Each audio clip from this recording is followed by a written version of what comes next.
ओम नमः शिवाय। दोस्तों, आपका हमारे चैनल पर स्वागत है। आज के इस कार्यक्रम में हम आपको जानकारी देने वाले हैं ग्रहों के सेनापति मंगल देव 1 जून 2024 को अपनी स्वयं की राशि मेष राशि में गोचर करने वाले हैं। तो मंगल के इस गोचर का प्रभाव कर्क लग्न या कर्क राशि वालों पर किस प्रकार से पड़ने वाला है, मंगल देव आने वाले 42 दिनों में आपके जीवन में किस प्रकार के प्रभाव डालें, और सबसे महत्वपूर्ण बात कि आपके दसम भाव में रोचक नाम का पंच महापुरुष राजयोग बन रहा है, तो इसका क्या फायदा आपको मिलने वाला है, इस पर भी हम विस्तार से चर्चा करेंगे। देखिए, मंगल 1 जून 2024 से लेकर 12 जुलाई 2024 तक मेष राशि में रहेंगे।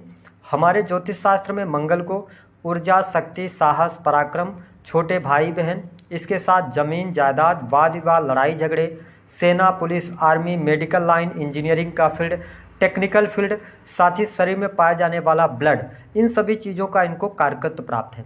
इसके अतिरिक्त ये व्यक्ति के वैवाहिक जीवन को भी प्रभावित करते हैं।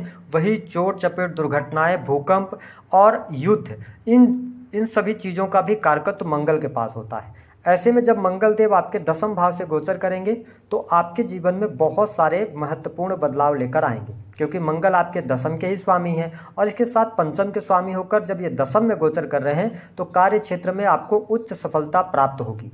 इस समय अवधि के दौरान जो लोग सरकारी क्षेत्र से जुड़े हैं तो सरकारी क्षेत्र से आपको बहुत अच्छा लाभ मिलेगा। कार्यस्थल पर आपका दबदबा भी बना रहेगा। वरिष्ठ अधिकारियों का पूर्ण रूप से आपको सहयोग मिलेगा। आपके साहस और पराक्रम की कहीं न कहीं से प्रशंसा की जाएगी। आपने पिछले समय में जो मेहनत करा है उस मेहनत का पूर्ण रूप से फल आपको प्राप्त होगा। यह समय स्टूडेंट विद्यार्थियों के लिए बहुत ही शानदार रहेगा। यदि आपने कोई कॉम्पिटिटिव एग्जाम दिया है उसमें आपको सफलता प्राप्त होगी। सेना, पुलिस, आर्मी से रिलेटेड यदि आप गवर्नमेंट जॉब की तैयारी वगैरह कर रहे थे या नौकरी की चाहत रखते हैं तो यह समय आपको बड़ी गुड न्यूज दे सकता है। हालांकि आपके ऊपर शनि की ढैया का प्रभाव चल रहा है, लेकिन ये मैं आपको स्पष्ट कर दूं कि शनि की ढैया और 7.5 में ही व्यक्ति के जीवन में बड़े बदलाव या बड़े अचीवमेंट प्राप्त होते हैं या बड़ी नेगेटिव घटना होती है। तो यहाँ पर आपके लिए अच्छी स्थितियाँ बनती हुई नजर आ रही हैं। सरकारी क्षेत्र में सफलता प्राप्त करने से आपका मन भी प्रसन्नचित रहेगा और इसके साथ ही आप देख पाएंगे कि कॉन्फिडेंस लेवल भी अच्छा रहेगा। क्यों? क्योंकि आपके प्रथम भाव पर मंगल देव की चौथी दृष्टि पड़ रही है। यहाँ पर थोड़ा सा ध्यान देने की आवश्यकता है कि देखिए, आपको सफलता मिल रही है, आपके कार्य भी बनेंगे, आपके अंदर एनर्जी भी रहेगी। लेकिन जब भी आप अपने जीवन में कोई बड़े डिसीजन ले रहे हैं, चाहे निवेश का हो, चाहे पैसे को लेकर हो, करियर में बदलाव करने का हो, एजुकेशन में बदलाव करने का हो, तो इस समय अवधि के दौरान ठहराव के साथ में आप बदलाव कीजिएगा। क्योंकि राहु की भी दृष्टि है ना लगन में, तो ऊर्जा तो आपके अंदर बहुत ज़्यादा है, लेकिन राहु थोड़ा सा भ्रमित कर सकते हैं, तो इसका आपको थोड़ा सा ध्यान रखना है। इसके साथ ही अपने क्रोध और एग्रेशन पर भी आपको नियंत्रण रखकर चलने की आवश्यकता रहेगी। इसके अतिरिक्त यदि देखा जाए तो यदि आप बिजनेस कर रहे हैं, व्यापार कर रहे हैं, तो आपके लिए बहुत अच्छा समय रहेगा। काम कारोबार में आपको लाभ देखने को मिलेगा।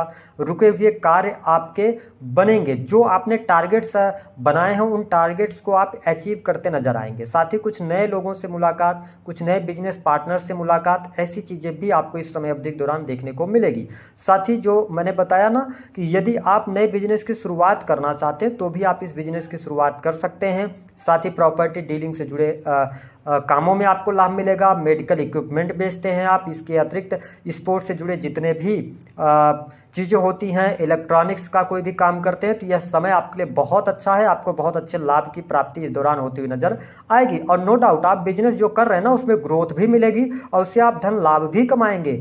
और साथ ही जो आपके कंपटीटर है ना उनसे भी आप आगे निकलेंगे। तो यह समय आपके लिए बहुत बढ़िया रहेगा। रोचक नाम का पंच महापुरुष राजयोग बन रहा है, तो मान सम्मान प्रसिद्धि भी आपको देखने को मिलेगी। यह समय आपके भूमि भवन वाहन के लिए अच्छा रहेगा। यदि आप लंबे समय से प्रॉपर्टी परचेज करना चाह रहे थे ना तो आपको यहाँ पर लाभ मिलेगा। हालांकि मंगल देव की जो दृष्टि है सातवीं वो आपके 4th हाउस पर है, तो थोड़ा सा परिवारजनों के साथ में बातचीत करते समय सावधानी रखिएगा तो चीज़ें बेहतर रहेंगी। हालांकि आपके जो छोटे भाई बहन हैं उनके साथ में संबंध आपके अच्छे रहेंगे, बड़े भाई बहनों से लाभ होगा। यह समय होगा आपकी कोई ना कोई बड़ी इच्छा पूर्ण होने जा रही है कर्क लग्न और कर्क राशि वालों के लिए। साथ ही अगर बात किया जाए तो मंगल की जो दृष्टि है 8वीं वो आपके आपके पंचम भाव पर पड़ रही है, तो यहाँ पर संतान को लेकर भी समस्याएं समाप्त होंगी, संतान की प्रगति हो रही है, संतान के शादी विवाह को लेकर कोई परेशानी चल रही थी तो वह परेशानी दूर होगी। कर्क लग्न और कर्क राशि वालों के लिए यह समय विवाह तय होने का रहेगा, यानी कि पंचम के स्वामी होकर 10th में गए हैं तो ऐसी स्थिति में आपका विवाह तय हो सकता है। और एजुकेशन के लिए यदि आप बाहर जाना चाहते हैं तो भी समय आपके लिए बहुत ही अनुकूल रहेगा। जो लोग प्रेम संबंधों में हैं तो प्रेम में मधुरता देखने को आपको अवश्य मिलने वाली है। और इस समय अवधि के दौरान आप देखेंगे कि आपका नेचर जो होगा ना वो पार्टनर के लिए बहुत ज़्यादा डोमिनेटिंग होगा, यानी कि अगर आप लव लाइफ के अंदर हैं तो आप अपने पार्टनर से हर बात पर पूछेंगे, हर चीज़ जानना चाहेंगे पार्टनर के बारे में, जिसकी वजह से थोड़ा बहुत मिसअंडरस्टैंडिंग क्रिएट होगी। लेकिन देवगुरु बृहस्पति की भी दृष्टि है तो आप चीज़ों को संभाल ले जाएंगे। यह समय फैमिली प्लानिंग करने का रहेगा, अच्छा है, फैमिली प्लानिंग आप कर सकते हैं। कुछ लोगों को संतान का सुख भी प्राप्त हो जाएगा। इसके साथ ही आपके बिजनेस रिलेशन अच्छे होंगे। वही यदि हम बात करें ना कि आपके लिए यहाँ पर माँ की हेल्थ को लेकर थोड़ी बहुत समस्याएं देखने को मिलेंगी।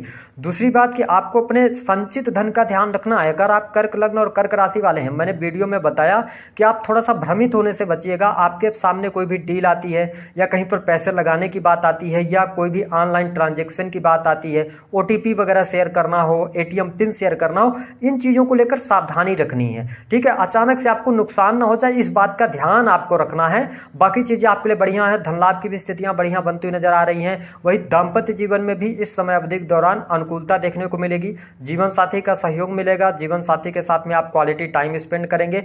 कुल मिलाकर अगर देखा जाए तो आप अपने जीवन साथी से अपने आप को अटैच्ड पाएंगे। तो ये स्थितियां मैं बहुत अच्छी देख रहा हूं।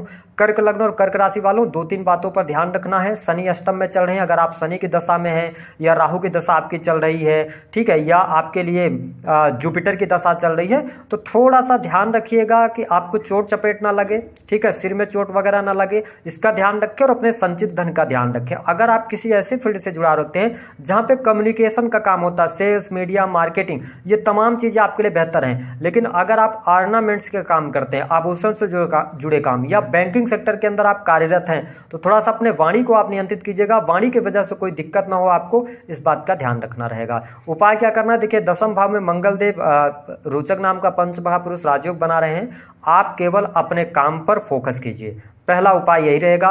दूसरा है कि कर्म प्रधान इस दौरान आपको बनना है। इस समय का फायदा आपको उठाना है। हनुमान जी की उपासना करते रहें तो शनि की ढैया और साथ ही मंगल का भी शुभ प्रभाव आपको देखने को मिलेगा। तो दी गई जानकारी पसंद आई है तो वीडियो को